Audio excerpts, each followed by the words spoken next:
permanent differences.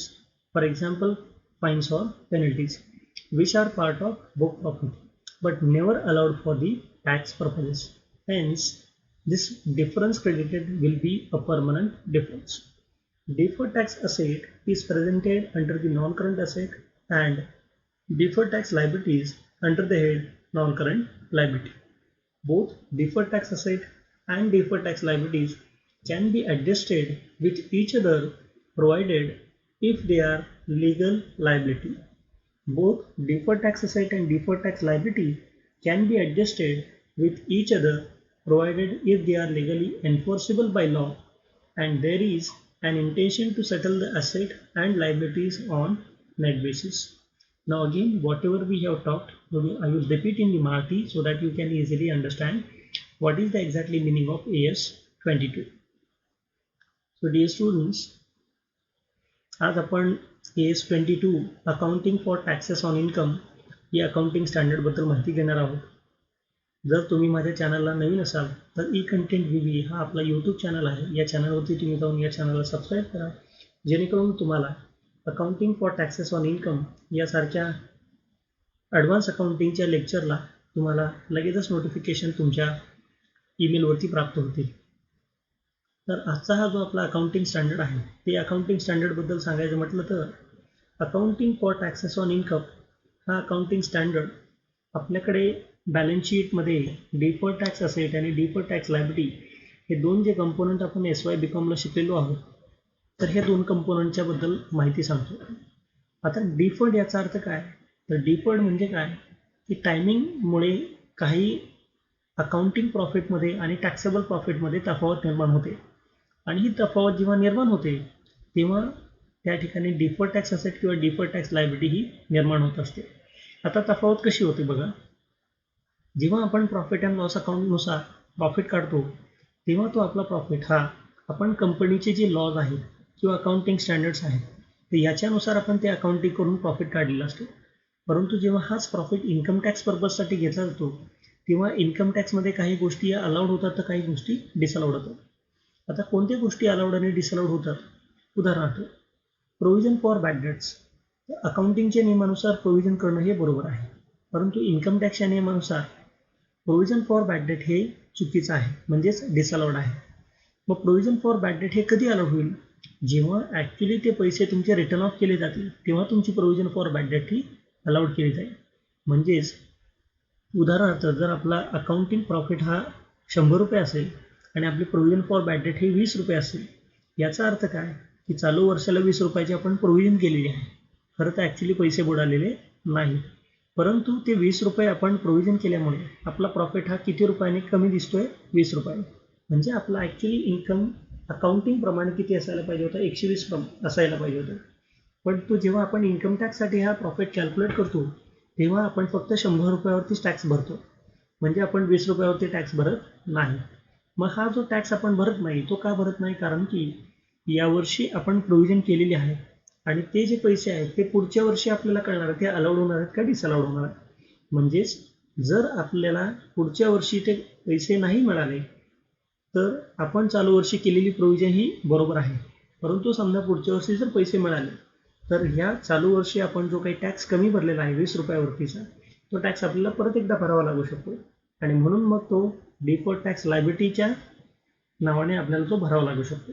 मग आता आपण या ठिकाणी पाहणार आहोत अकाउंटिंग प्रॉफिट म्हणजे काय. तर अकाउंटिंग प्रॉफिट म्हणजे जो प्रॉफिट आपण profit and loss account income टॅक्सचे नियम सोडून कंपनीच्या ॲक्टनुसार आणि अकाउंटिंग स्टँडर्डनुसार जो काही आपण प्रॉफिट अँड लॉस अकाउंट तयार करून जो प्रॉफिट काढतो त्या प्रॉफिटला आपण काय म्हणतो तर अकाउंटिंग प्रॉफिट. आता दुसरा एक असतो तो म्हणजे काय, टॅक्सेबल इन्कम किंवा त्याला तुम्ही असं म्हणू शकता टॅक्सेबल प्रॉफिट. टॅक्सेबल इन्कम किंवा प्रॉफिट म्हणजे काय, तर असा इन्कम किंवा प्रॉफिट जो इन्कम टॅक्सच्या नियमानुसार त्या इन्कमवरती किंवा तुम्हाला प्रॉफिटवरती तुम्हाला टॅक्स भरणं हे अपेक्षित आहे. मग अकाउंटिंग प्रॉफिटमध्ये आणि टॅक्सेबल प्रॉफिटमध्ये फरक असतो का, तर हो असतो. कारण काही गोष्टी ज्या प्रॉफिट अँड लॉस अकाउंटमध्ये अलाउड असतात तर काही गोष्टी या डिसअलाउड असतात. उदाहरणार्थ फाईन्स किंवा पेनल्टीज त्या डिसअलाउड असतात.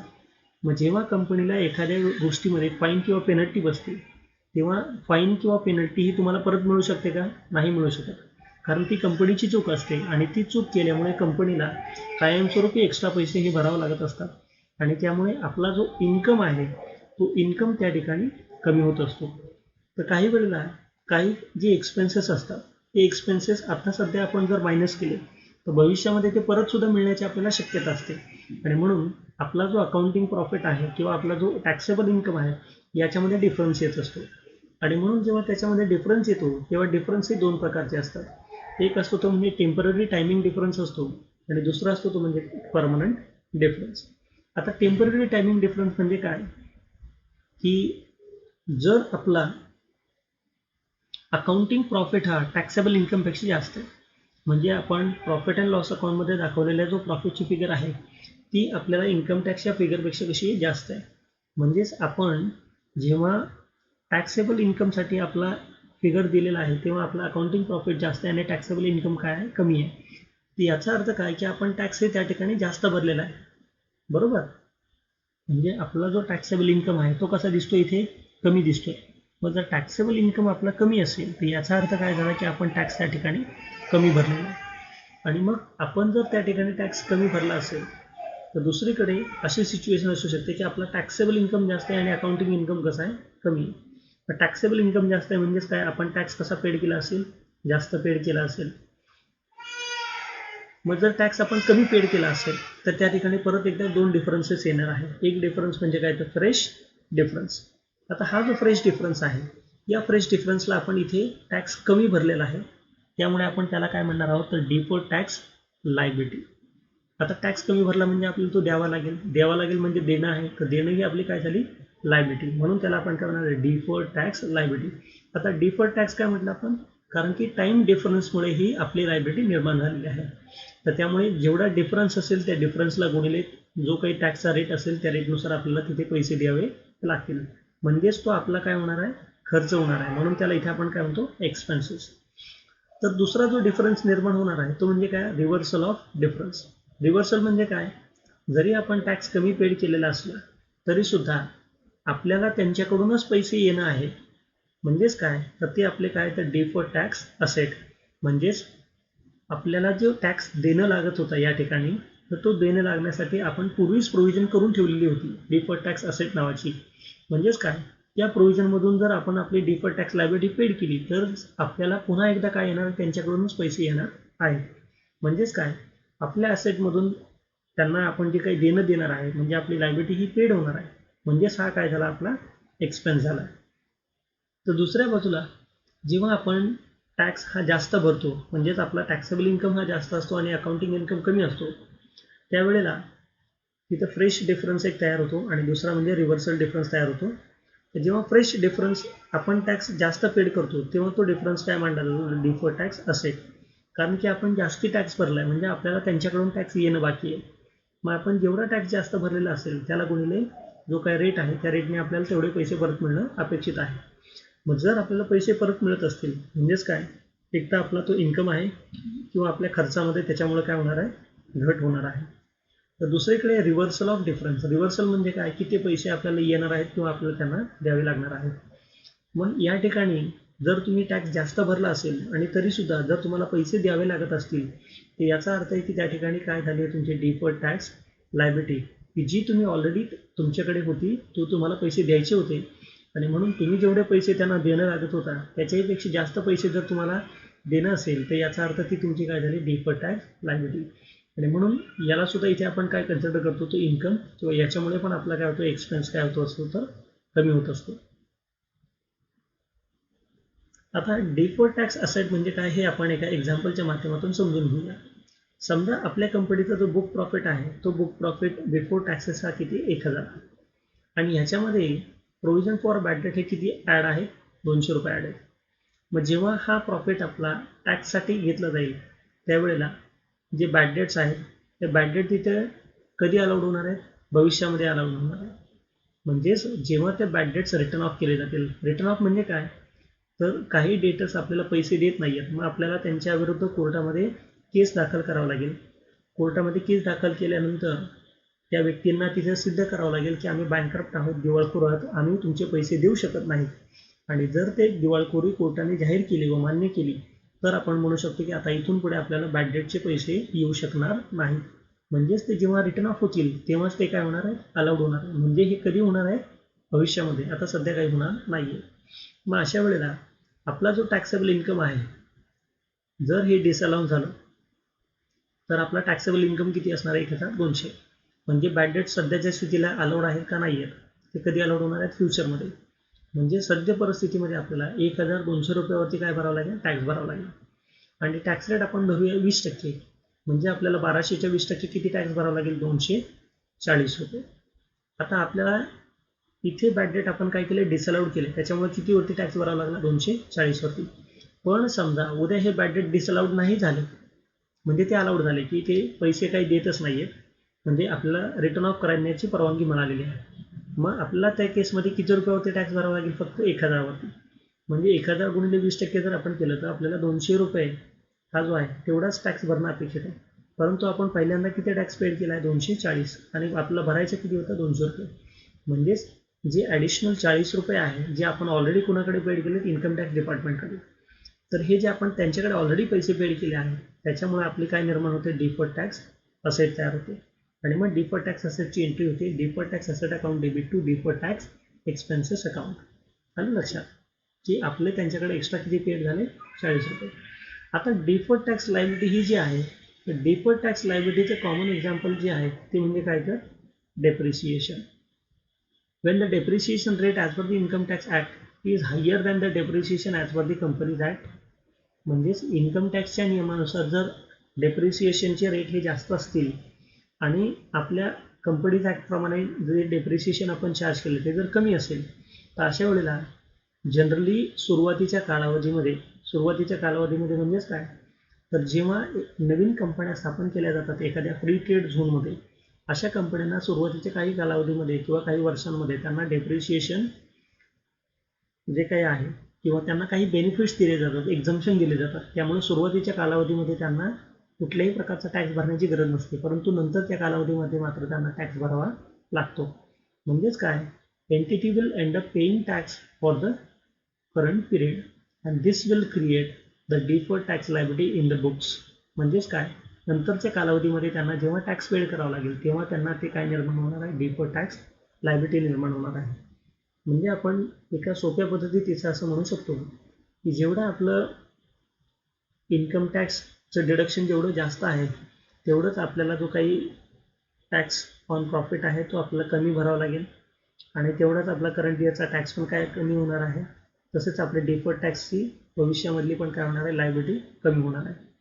म्हणजेच काय की अकाउंटिंगमध्ये there is no deferred tax asset or deferred tax liability provision for the permanent differences. जर परमनंट डिफरन्स असेल, म्हणजेच एखाद्या वेळेस फाईन किंवा पेनल्टी आपल्याला लागली असेल, तर त्या ठिकाणी कधीही डिफर्ड टॅक्स असेट किंवा लायबिलिटी तयार होणार नाही. Deferred tax asset is presented under the non-current asset and deferred tax liability is presented under the non-current liability. Both deferred tax asset and liabilities can be adjusted with each other provided if they are legally enforceable by law. जर कायद्यानुसार ते दोन्ही निर्माण होत असेल तरच आपण ते आपल्या प्रॉफिट अँड लॉस अकाउंटमध्ये किंवा बॅलन्स शीटमध्ये लिहू शकतो. आता या चार्टकडे तुम्ही पाहिल्यानंतर तुम्हाला एक शॉर्टमध्ये ओव्हरव्ह्यू येऊन जाईल की accounting for taxes on income हा काय आहे. तर या अकाउंटिंग स्टँडर्डचा जो मुख्य उद्देश आहे तो मुख्य उद्देश म्हणजे at times taxable income differs significantly from the accounting income due to timing and permanent differences. The objective of AS20D is to lay down the treatment of such differences and to prescribe the accounting treatment for other issues relating to taxes on income. म्हणजेच काय की आपला जो अकाउंटिंगचा जो income असतो आणि taxable जो income असतो याच्यामुळे आपल्यामध्ये जी तफावत निर्माण होते, ती तफावत जेव्हा जेव्हा निर्माण होईल तेव्हा त्याचं अकाउंटिंग कसं करायचं किंवा त्याच्यामधले जे काही अडथळे तुम्हाला येणार आहे ते अडथळे कशा प्रकारे आपल्याला डीलिंग करायचे हे या अकाउंटिंग स्टँडर्डचा मुख्य उद्देश आहे. तर सगळ्यात पहिला म्हणजे काय, तर डिफर्ड टॅक्स. डिफर्ड टॅक्स म्हणजे काय, tax arises due to the permanent or timing differences. तर त्याला आपण काय म्हणतो, डिफर्ड टॅक्स. आणि हा टॅक्स कशावरती चार्ज केला जातो, तर अकाउंटिंग इन्कमवरती. जेव्हा आपला अकाउंटिंग इन्कममध्ये टॅक्स हा चार्ज केला जातो अशा वेळेला आपला इथं परमनंट डिफरन्स येऊ शकतो, कारण की तो पुन्हा कधीही रिव्हर्स येणार नाही, त्यामुळे आपण इथे त्याला इग्नोर करत आहोत. उदाहरणार्थ फाईन्स असेल किंवा पेनल्टी असेल. आणि दुसरा जो डिफरन्स येतो तो म्हणजे काय, टायमिंग डिफरन्सेस. आता टायमिंग डिफरन्सेसच्या बाबतीमध्ये तो एका वर्षामध्ये निर्माण होतो आणि पुढच्या वर्षी तो रिव्हर्स होऊ शकतो. आता त्या ठिकाणी जेव्हा टायमिंग डिफरन्स असेल तेव्हा एकतर डिफर्ड टॅक्स असेल, म्हणजे आपण जर टॅक्स जास्त भरला असेल तर डिफर्ड टॅक्स असेल, आणि आपण टॅक्स जर कमी भरला असेल तर तिथे काय निर्माण होणार आहे, डिफर्ड टॅक्स लायबिलिटी. मग ही जे डिफर्ड टॅक्स असेट आहे ते सबसिक्वेंट इयरमध्ये आपल्याला काय होणार आहे, कमी होणार आहे. मग जर ते कमी असेल तर आपल्याला त्याची ट्रीटमेंट कुठे द्यावं लागेल, प्रॉफिट लॉसच्या क्रेडिटला, आणि दुसरं म्हणजे बॅलन्स शीटच्या असेट साईडला. आणि जर डिफर्ड टॅक्स लायबिलिटी निर्माण झाली तर पुढच्या वर्षी आपली टॅक्स लायबिलिटी काय होते, जास्त असते. आता डिफर्ड टॅक्स लायबिलिटी ही कधी निर्माण होते, तर डिफर्ड टॅक्स लायबिलिटी ही त्याच वेळेला निर्माण होते जेव्हा टॅक्स हॉलिडेमध्ये तो डिफर्ड टॅक्स निर्माण झालेला असतो. आता टॅक्स हॉलिडे म्हणजे काय हे मी तुम्हाला पुढच्या स्लाइडवरती समजून सांगेन. आता इथे टॅक्स एक्सपेन्सेस म्हणजे deferred tax plus current tax हे जे एक्सपेन्सेस आहेत त्याचं मेजरमेंट आणि ऑफसेटिंग कसं करायचं हे या ठिकाणी त्यांनी आपल्याला दिलेलं आहे. आता जो आपला करंट टॅक्स आहे तर तो करंट टॅक्स आहे आपण टॅक्सेबल इन्कमवरती जो इन्कम टॅक्सचा कायदा आहे त्या कायद्यानुसार आपण भरत असतो, आणि तो टॅक्स भरत असताना आपल्याला offset current tax asset and liabilities ह्या कराव्या लागत असतात. आता रिकग्निशन इश्यू म्हणजेच काय, डिफर्ड टॅक्स असेट आणि डिफर्ड टॅक्स लायबिलिटीमध्ये जेव्हा त्यांचं रिकग्निशन करायचं तेव्हा काय इश्यू येतात. एक तर काय, आपल्याला प्रुडन्स कन्सेप्ट ही लक्षात ठेवावं लागते. प्रुडन्स म्हणजे काय की आपण नेहमी लॉसेस लक्षात ठेवले पाहिजे प्रॉफिट लक्षात ठेवण्यापेक्षा. दुसरं म्हणजे काय, recognition of deferred tax asset when there is reasonable certainty. Reasonable certainty म्हणजे काय की आपल्याला जर श्युरिटी असेल की हो आपल्याला भविष्यामध्ये ते पैसे रिव्हर्स होणार आहेत तरच आपण ते डिफर्ड टॅक्स असेट म्हणून लिहायला पाहिजे. नेक्स्ट आहे for unabsorbed depreciation and carry forward of tax losses recognise and carry forward of the deferred tax asset when there is virtual certainty. व्हर्च्युअल सर्टन्टीमध्ये जेव्हा आपल्याला असं माहिती असतं की भविष्यामध्ये आपल्याला ते नक्की पैसे येणारच आहेत तेव्हाच आपण आपलं अनअब्सॉर्ब डेप्रिसिएशन किंवा आपले जे टॅक्सचे लॉसेस असतो तर ते त्याच्या अगेन्स्टमध्ये आपण कॅन्सल करू शकतो. Review deferred tax asset at each of the balance sheet date and write down if required. दरवर्षी आपल्याला डिफर्ड टॅक्स असेटचं चेकिंग करायला पाहिजे. जर त्याच्यामध्ये काही वाढ किंवा घट झाली असेल तर आपण त्यानुसार त्याचं जे काही रेकग्निशन आहे ते आपल्याला द्यावं लागेल. Ignore the timing difference originating and reversing during the tax holiday. Tax हॉलिडेच्या कालावधीमध्ये जे काही तुम्हाला टॅक्स डिफरन्सेस ओरिजिनेट किंवा रिव्हर्स होणार आहेत तर त्याला आपण इग्नोर करायचं आहे. आता टॅक्स हॉलिडे म्हणजे काय, तर ज्या कंपन्या एखाद्या रिमोट लोकेशनमध्ये किंवा फ्री ट्रेड झोनमध्ये काम करतात किंवा एखाद्या कंपन्या ज्या एक्सपोर्ट प्रमोशनचं काम करत असतात त्यांना गव्हर्नमेंटने सुरुवातीच्या कालावधीमध्ये त्यांचा बिझनेसचं प्रमोशन होण्यासाठी त्यांना टॅक्समधून एक्झम्पशन दिलेलं आहे काही कालावधीसाठी, परंतु त्यानंतर त्यांना मात्र टॅक्स भरावा लागेल. तर अशा बिझनेसेसला तो जो काही कालावधी दिला जातो त्या कालावधीमध्ये त्यांना कुठल्याही प्रकारचा टॅक्स भरावा लागत नाही, तर त्या कालावधीला आपण काय म्हणतो तर टॅक्स हॉलिडे असं म्हणतो. परंतु टॅक्स हॉलिडेच्या नंतर मात्र त्यांची टॅक्स लायबिलिटी ही इन्कर्ड होऊ शकते, म्हणून त्या ठिकाणी त्यांना जो काही त्यांचं रिकग्निशन आहे तर ते रिकग्निशन हे टॅक्स हॉलिडेच्या नंतरच आपण त्याला रिकग्नाइज करायचं आहे. आता डिस्क्लोजर रिक्वायरमेंटचं पाहता आपल्याला इथे काय करायचं आहे की डिफर्ड टॅक्स असेट आणि डिफर्ड टॅक्स लायबिलिटी हे करंट टॅक्स असेट आणि लायबिलिटीपेक्षा वेगळे करून दाखवायचे आहेत. दुसरं म्हणजे डिफर्ड टॅक्स असेट आणि डिफर्ड टॅक्स लायबिलिटी हे आपल्याला सेपरेट बॅलन्स शीटच्या हेडिंगच्या अंतर्गत मांडावं लागेल, आणि ब्रेकअप पण त्याचा द्यावा लागणार आहे की त्याचे मेजर कंपोनंट कुठले कुठले आहेत आणि त्याचे आपला नोट्स टू अकाउंट पण द्यावा लागतील की कशामुळे हा टायमिंग डिफरन्स आलेला आहे. जर डिफर्ड टॅक्स असेट हे अनॲब्सॉर्ब डेप्रिसिएशन आणि कॅरी फॉरवर्ड ऑफ लॉसेसशी संबंधित असेल तर त्याला आपल्याला सपोर्टिंग एव्हिडन्स द्यावा लागेल की आपल्याकडे कशा प्रकारे लॉस झाला होता आणि आपण तो कुठल्या प्रकारामध्ये कॅरी फॉरवर्ड केलेला आहे. तसंच आपली जी डिफर्ड टॅक्स असेट आहे ती कशी निर्माण झाली आणि त्या दोघांचं सेटअप आपण कसं करणार आहोत. आता ट्रान्झिशनल एक प्रोव्हिजन आहे की ज्या प्रोव्हिजननुसार आपल्याला accumulated deferred tax in the first period by the company's opening balance sheet of assets and liabilities for the accounting tax purpose हे आपल्याला तिथे क्युम्युलेटिव्हमध्ये डिफर्ड टॅक्स किती हे मेन्शन करावं लागेल. आणि दुसरं म्हणजे credit the opening balance of the revenue reserve and debit in case of deferred tax liability और in case of deferred tax asset. म्हणजे जर ओपनिंग बॅलन्स असेल तर त्याला आपल्याला क्रेडिट द्यावं लागेल जर डिफर्ड टॅक्स असेट असेल तर, आणि डेबिट द्यावं लागेल जर ते डिफर्ड टॅक्स लायबिलिटी असेल तर. तर मला वाटतं हा जो आपला आजचा accounting for taxes on income हा जो अकाउंटिंग स्टँडर्ड होता तो तुम्हाला बऱ्यापैकी समजला असेल. जर तुम्हाला समजला नसेल तर तुम्ही कृपया व्हिडिओला परत एकदा रिवाइंड करून पहा. तुम्हाला थोड्याफार गोष्टी लवकर लक्षात येतील. जेव्हा न्यूमेरिकल सेक्शन येईल तर त्या न्यूमेरिकल सेक्शनमध्ये आपण